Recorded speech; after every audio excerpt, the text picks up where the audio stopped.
So, today we're going to talk about tariffs and why Canadians should stop buying any American goods they can, as well as any other country that is in a similar situation to Canada. To start with, I will say this is not a desirable situation for either the Americans or the Canadians. I'll get to why, but to start with, Canadians have been partners with the Americans for many years. And for those of you abroad, I'll try and paint this picture for you as best as we can. Imagine if this was a trade war between any two European neighbors. And if you're not in Europe, I'll just explain it this way. I have many friends and family that are American citizens. Most Americans will also have someone, friend or family, that is a Canadian. There's probably similar situations with Mexico.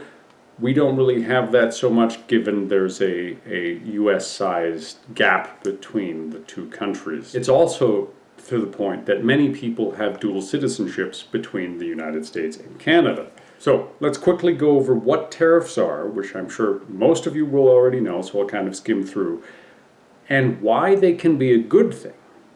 Let's get that out of the way. Well, first, tariffs are taxes placed on goods and services being brought into the country. Okay, pretty straightforward. So let's get into why tariffs are good. And if used strategically, they absolutely can be. Generally speaking, you will see tariffs being used in a very targeted manner, whether for a short period of time or for a specific industry or directed at a specific trading partner, rather than seeing, for example, blanket tariffs being thrown down on everyone simultaneously without notice. So instead of leveraging your massive trade advantage against a single opponent, you end up trying to fight everyone simultaneously, which gives them the opportunity to work together against you. And that notice is important because generally you will want your businesses or trading partners to have time to adapt and comply with whatever it is that you're asking for. To do otherwise would suggest that you are simply trying to generate revenue.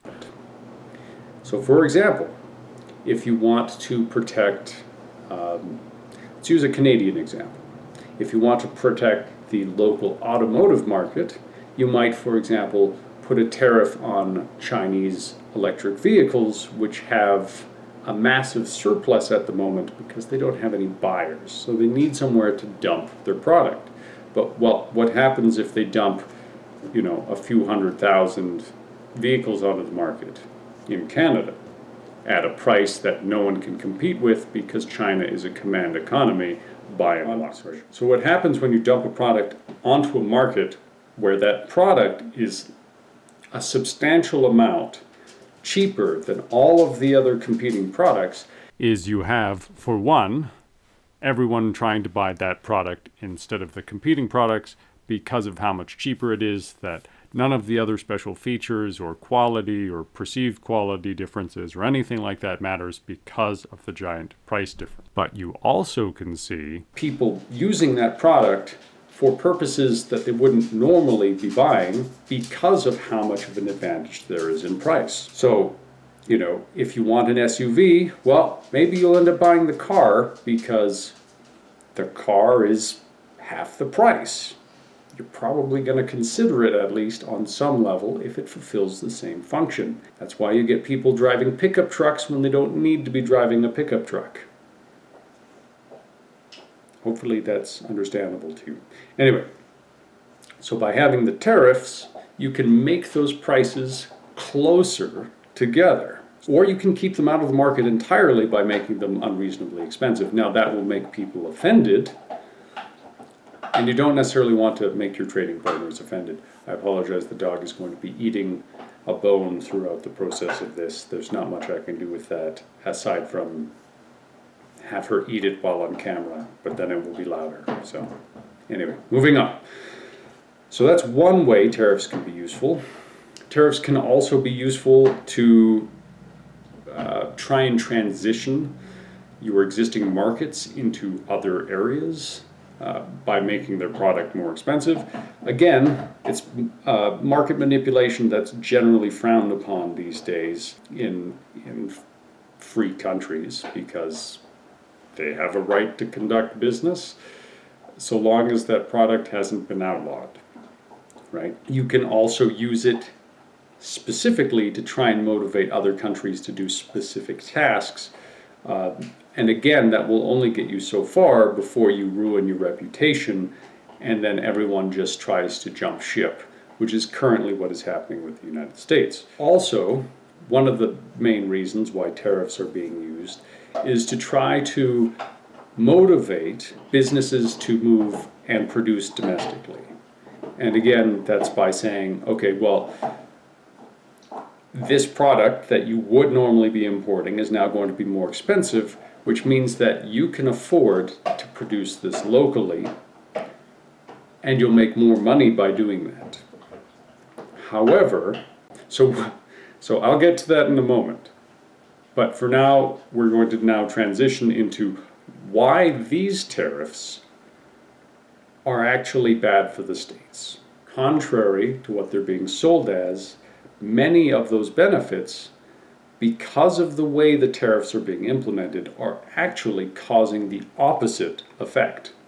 So, for example, let's start with inflation. This was not a well-argued point from the start, but it was suggested that the tariffs, because of all the production that would be happening in the United States, would allow the cost of goods to decrease because also more money will be flowing into the United States. So then I guess maybe even if the inflation happens that we say is not happening, then you'll still be getting more money because you're making more money to then spend on those products. And trickle-down economics has really not ever shown itself to be true, not on any sort of large or consistent scale, but that's a different video entirely. So with the right guardrails, it can be useful. But the United States is seeing inflation in a number of ways because when those taxes go on the imported goods, well, even the goods produced in the United States are using imported components. Those imported components, it would take years to start production on that sort of scale to get anywhere near that sort of economy of scale to even try to compete with those foreign products for the most part. There are obviously exceptions. There are some situations. Again, there are specific areas where tariffs could be used to benefit the United States. It's not being done that way. Sorry, just going back to the inflation point that I'll try and really hammer down is it takes a while to produce those products if you want to build them at scale. It's far cheaper and will give the... I will basically explain the entire process of the global supply chain to you right now. Different products make sense to produce in different locations because of different factors. For example, labor costs, availability of resources, shipping costs, and it makes sense to send different things internationally relative to those factors. For example, you don't necessarily want to ship one of those giant oil sands dump trucks all the way from China unless it makes sense to do so from a cost perspective, because that's a really long way to ship something, and that's going to take up a lot of space on a ship.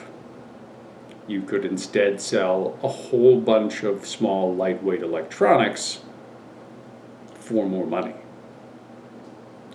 But that's basically the concept. So the inflation, it doesn't just affect the product. It's a compounding issue. When you tariff the goods that are components in your core products, it will say it even accomplishes the goal that is desired. Say it makes that people start buying that component domestically.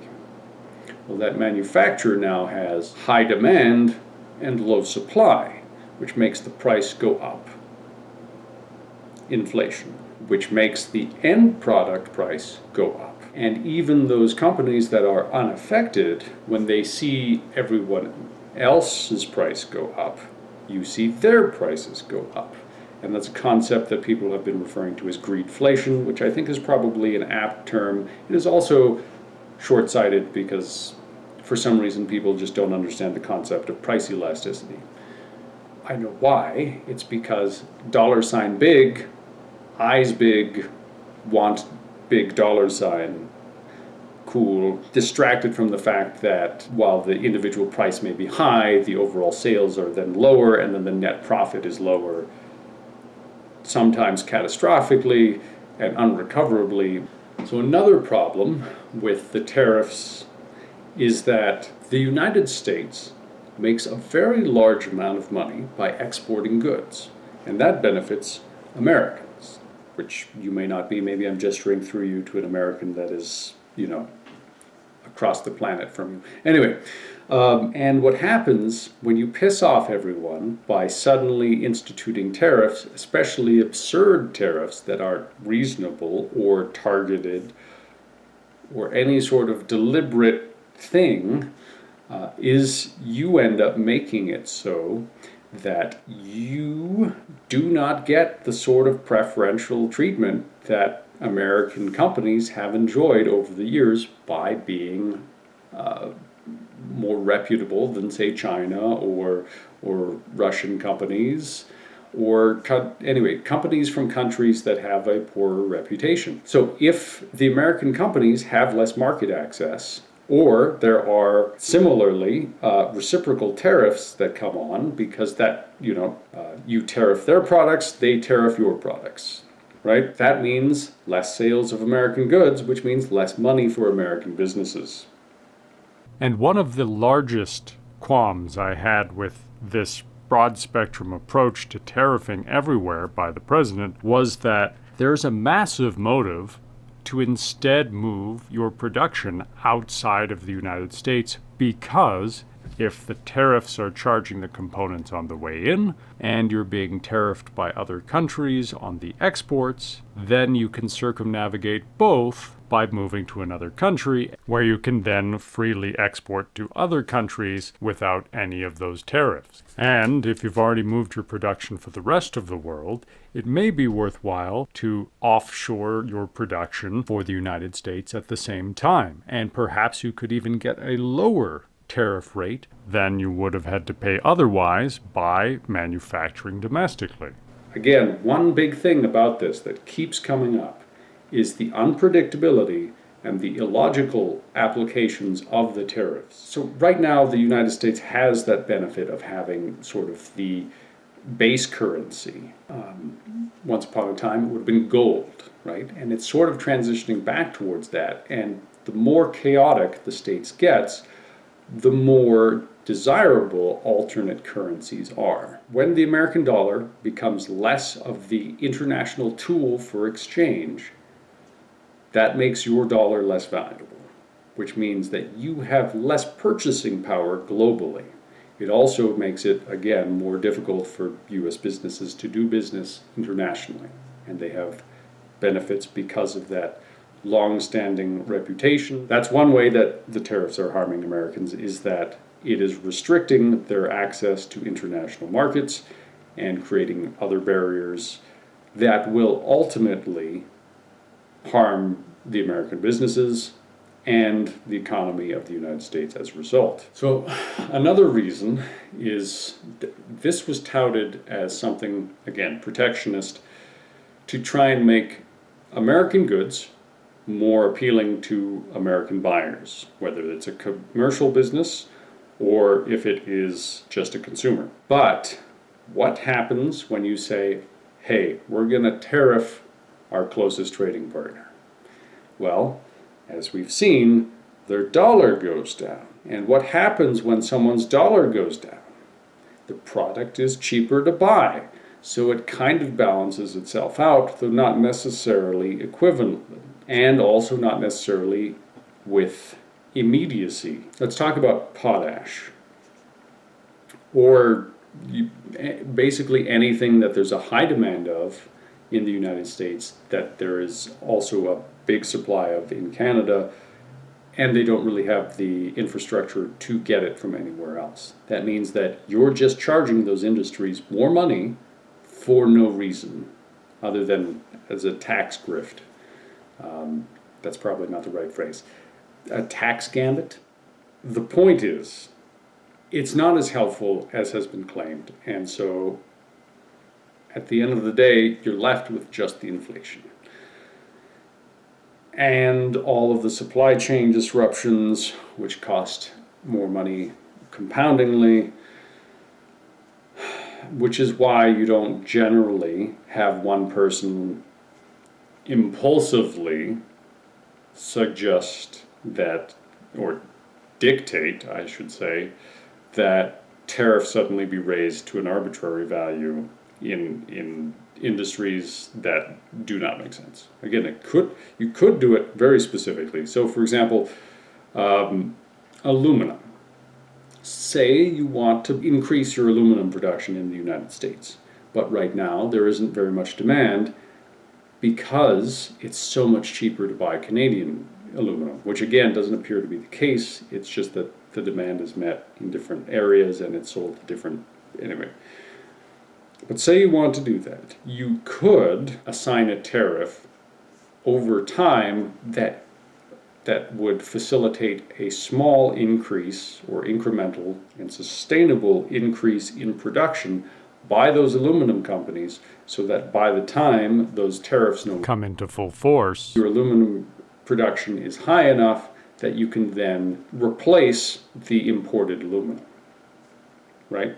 That makes sense. The president has a limited term anyway, so the tariffs, again, cannot be consistent even if he wants them to be, because the next person may not maintain those tariffs, which means that if you've just invested in the country, maybe, or like if you're an American business that has just invested in more production in the country, well then you're screwed because you just dumped in a lot of money and then you can't sell the product at a price that customers will buy because those tariffs are now gone, those protectionist tariffs.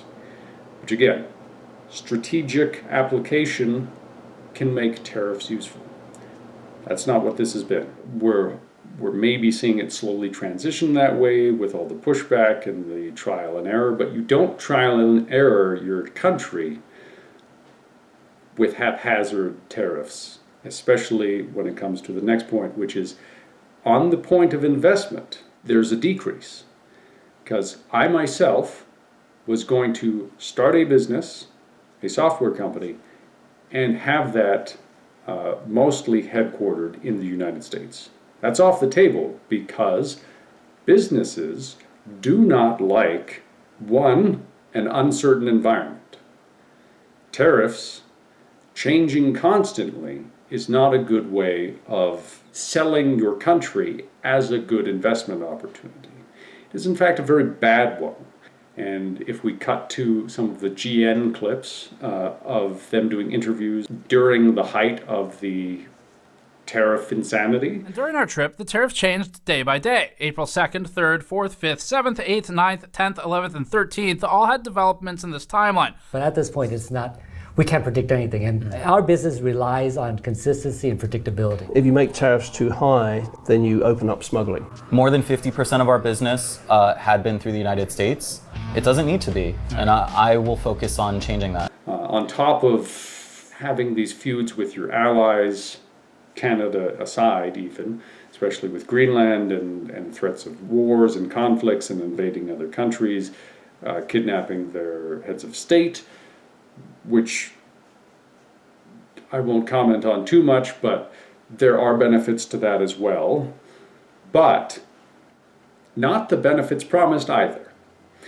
Sadly, apparently people looking into that, the benefits of oil from Venezuela are less than promised. So on that point of investment, both on the visa front, the tariff front, and also the protectionist rhetoric that has been said, specifically in regard to foreign businesses, because you don't want a foreign business, you want an American business. And if you're going to start having extra taxes or tax benefits to American businesses and not foreign businesses, well then why would the foreign businesses come and dump money in our country? So as consequence of all of these extra costs and inflations on the American produced goods, well, that's going to make your products less desirable abroad, even without factoring in the aforementioned reputational damage affecting the desirability of the products. I'm just talking about, for example, in Canada, and this is a good transition, in Canada there's going to be, and has been, an increased cost in US goods because of all of the incremental and compounding problems from tariffs, without even factoring in, again, any reciprocal tariffs. So those products are now less competitive in Canada because they are more expensive for the United States to produce. So finally, we're getting to the point that is the crux of this conversation, which is, again, why these tariffs are bad for Canada and what should we be doing about them. So I've kind of already addressed a lot of the reasons why it's bad in discussing why it's bad for the United States. Because if there's a supply chain disruption for the United States with its trading partner Canada, then obviously Canada also has supply chain disruptions with its major partner, the United States.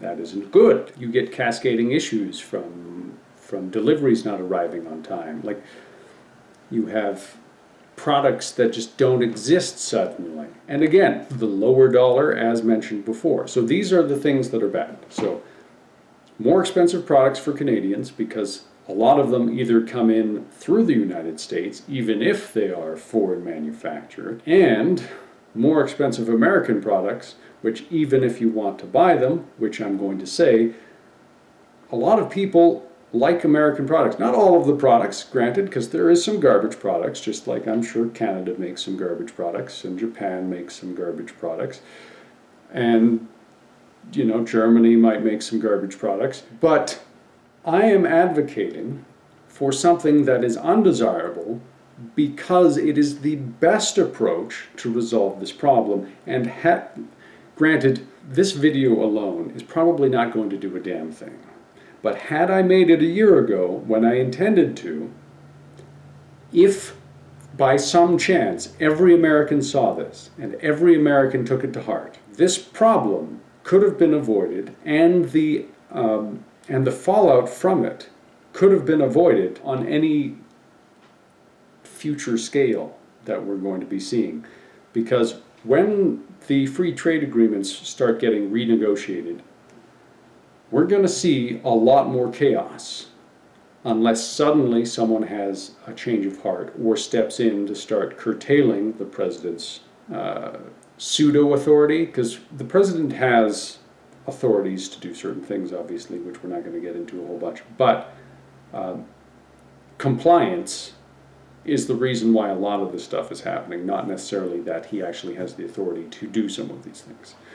If the free trade agreements are thrown, or if CUSMA is thrown to the wind, and they're just like he wanted to redo NAFTA just for the sake of redoing NAFTA, and he came away from it saying, oh, this is the best thing ever, and yet now is saying it's more important than ever to change this because they're screwing us over. Well, he made that deal, not himself, but the people under him, and it had his badge of approval on it. He caused the chaos from that by negotiating in such a bad faith manner, which he has continued to do. He's made promises to different countries about tariffs and what will happen and what won't happen, and then gone back on his word. Think of it from our perspective right now, not just everyone who isn't the United States. The United States has become a bad faith trade partner. Nothing can be relied upon. And that is not what you want for trade. You want trade to be stable. The point is we've seen this chaos before the last time the negotiations occurred. And if we do see it again now, that's going to cause a lot of problems, as it did last time, on top of these other issues that are already happening. So, what do we do about this? Well, for one, the government can do some. What we as business owners and as consumers can do is a lot more and a lot faster. For example, if you want to source a different product, you don't have to wait for a trade agreement. It is difficult to do, though, I understand, having dealt with it as well myself, is trying to source products internationally, you run into the language barrier, which is probably the biggest one first and foremost. Shipping companies exist, the internet exists, all of this stuff can happen at paces that were previously unseen before. What I'm suggesting, first and foremost, for all Canadian consumers, is to, whenever convenient, not absolute, stop buying American products. Let's put this into sort of a scale. So within that of stop buying American products, you're going to try your best to not buy a product that is made in the United States and sold by an American company in Canada. That's the worst case. If you have to buy that product, it is better to then buy that product made in the United States from a Canadian business, because then they are getting some portion of the profit. Granted, any American business operating in Canada will have Canadian employees, so there will be some marginal benefit to the Canadian economy. But far better to buy a Canadian product or a product from one of Canada's many other trading partners who are more reliable. And especially for any new trading partners that we happen to get, because you want to encourage future trade. This is in contrast to what the president is doing in the United States. Now again, I'm not suggesting this because I think all Americans are evil. I'm suggesting this because this is the best course of action for Canada's economy. Okay? And I'm not saying you're a horrible person for buying American products. It is ill-advised because sooner or later you will have a negative effect as a result of that. Because, again, as mentioned, the American products are going to be more expensive anyway. That's bad for you. That's more inflation, right? The less we buy, the sooner the tariff nonsense stops, and that helps everyone else sooner. But also, assuming the tariff nonsense continues, then it is strategically beneficial for Canada to diversify its economy, something that many of us have been arguing for literally decades and has not seen any sort of substantial moves toward until recently, and even still, not as much as should be done. Sorry for getting off track. So, consumers, if you need to buy an American product, that is okay. But anytime you don't need to buy an American product, don't buy it. Anytime you don't need to buy that product from an American store, don't buy it from an American store. If you were to buy a Canadian-made product from an American business, that is less ideal than buying a Canadian-made product from a Canadian business. If you were to buy that Canadian product from a German business or an Italian business, or if you were to just buy an outright German or Italian product, that is better for Canada than buying an American product in any number of ways. Because also you get economies of scale the more we shift to other producers, which means that we will get lower prices. And if we actually start looking, we will start finding better products elsewhere. Not that all American products are bad, but as Americans themselves have noticed, there is the enshittification because of the sole pursuit of higher profit margin, short-term profit margin, mind you, at the expense of goodwill or, quality control. And by goodwill, it's a term we use in business for quantifying the amount of value that business has from built-up reputation, basically. So if your brand is known for being very high quality, you have a lot of goodwill. Getting back to the task at hand. So Canada, the government itself, what should the government be doing? Well, the government needs to be facilitating businesses in sourcing alternate products. Because you can find, in many cases, better products elsewhere for less money. So if you are a Canadian business, it is in your best interest right now to source products from somewhere other than the United States. Because if American products go up while the economy is going down, you have higher price elasticity of demand, which means that any change in price will be received worse because people have less money to spend. So with the tariffs increasing the cost of components of American products, and then you buy more expensive American products and try to sell those American products, you are going to make less sales, which means less profit for you, and that is worse for Canada, because then you have less employees, and then you also just have consumers who can't find the products they need. So what I am then suggesting is for you to reach out to contacts abroad to try and secure alternate products. And maybe you can't replace them outright. But as many as you can get them now. Even if the tariffs suddenly disappear, you are in a better, more stable position long term by having a diversified product offering rather than just relying on one source, which is the core problem with the entire country, is if we do business just with the United States, which isn't the case, but by and large, just the United States, whenever something happens in the United States, anytime someone decides, even a state governor, if they suddenly decide, you know what, I don't really like dealing with Canada, I'm going to make it so that people can't buy Canadian goods here in one way or another, or just make it more difficult. Well, then, if you're selling Canadian products to Americans and you're relying on that, that's cool, but you can find people to buy products elsewhere.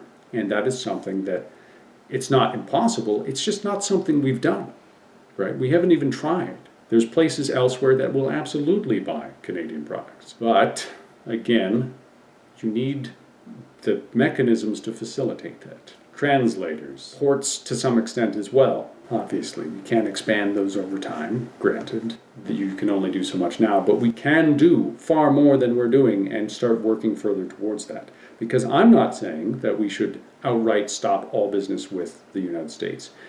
Any country that is having the same issue as Canada, which there are many, should be handling the United States as a secondary trading partner. Anything you can sell to them in a beneficial way, you sell to them. That's good. Anything you buy from them in a beneficial way, you buy from them. But you do not rely on them, because you cannot rely on a bad faith negotiating party. Which also brings us to, again, the government and procurement for military I don't know how many of you are familiar with the Canadian fighter situation. It's been a topic for many years, and part of that is because of our over-reliance on the United States. We could have had other planes, and we could have had other planes in the past. If you are familiar with the Avro Arrow, that is something that is very annoying. Now, again, ideally, we work together in the way that benefits both of us to the maximum extent, which is why trading more with your immediate neighbor is appealing. But because, for example, we have seen the President of the United States use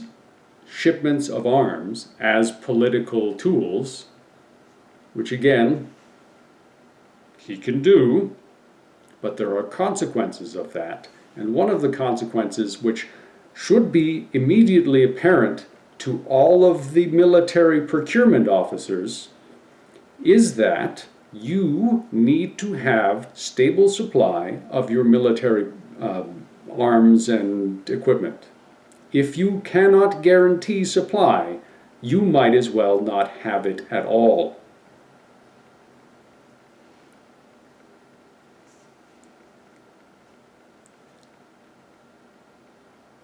I don't think there's anything more to say on that. On the topic of the fighters, for example, in Canada, we had made an order to buy F-35s.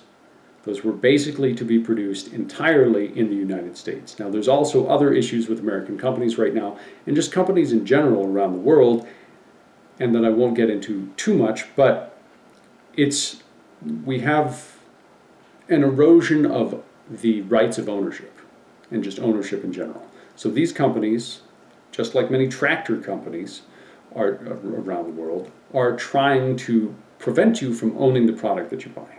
So that means that you're not allowed to repair the product, you have to pay them to repair the product. These are just additional costs and delays and all of these other issues that you should not have in your military or in medicine. Any core government function is not something that you want to have that sort of, trying to think of a word that isn't fuckery. But anyway, the fighters. Right now, Saab, a Swedish company, has suggested that we buy, or offered, I should say, that we purchase their planes. And they're offering to have it produced in Canada, which creates jobs and a market for other Canadian products. The steel and aluminum that go into the components that go into the aircraft, which also creates more jobs. So again, the Canadian government has opportunities in the procurement of military goods, which is, okay, to give you an idea, I'm going to just put up here how big and how much value in the United States is from their military industrial complex. Look at that. That's a lot, isn't it? I'm just talking about a hypothetical number right now because I don't know what it is, but it is a very large number, okay? And having Saab produce planes in Canada also means that those planes will be sold elsewhere. So there's also a Korean submarine that they're looking at. Same thing, they want to produce it in Canada. Those deals should be fast-tracked. That creates demand, that covers some of the loss from the American tariff and supply chain instability. So the government needs to immediately prioritize more beneficial contracting to Canadian businesses. That should have been something they did from the start. No excuses for that. They can improve the access to translators and just general services that will facilitate trade between different countries and sourcing from different suppliers across the world, as well as exporting to them. And within part of exporting them is also providing the services to help them start businesses in other countries, because every country has their own laws and their own hoops to jump through. Some countries help you do that. Canada, not so much. There are places to do it. It's just they don't make it easy. And then the last thing that the government can do is to encourage and facilitate the development of Canadian resources. Mining, transportation, all of these things, very important, largely ignored for the last how many years. Let's talk about logistics for a moment. Getting from one city to another in Canada can be very time consuming because there may not be a good direct route because they haven't bothered building any of the new roads. So projects and facilitating the development of natural resources, infrastructure, logistics within Canada. That's huge, right? We could be mining lithium, we could be mining other rare earths, and I know some people have issues with lithium because of what they see in other countries. Well, we can also help make those other countries better by producing the product that they're producing, reducing the demand in those countries that aren't mining them in very ecologically friendly ways, if that's your concern, right? Because no one wants the water supply poisoned just because you're mining lithium. It can be done better, and we could be doing it and profiting from it. So Canadians, if you want your job to stick around, if you want products that you can afford, if you want the economy to grow, please go do your best to buy products that aren't American. And avoid American companies whenever possible. I know some people love Costco. I'm not saying you can't go to Costco, but at least stop buying the products that are more expensive than if you're not buying them at Costco. You know the ones I'm talking about. And if not, just take a quick peek. There are things that are bulk that you're paying more for than not buying them bulk.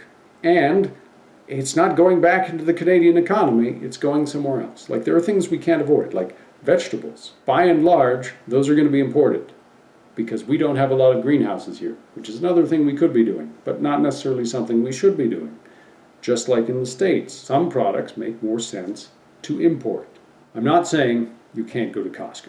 I'm not saying you can't buy your Milwaukee products.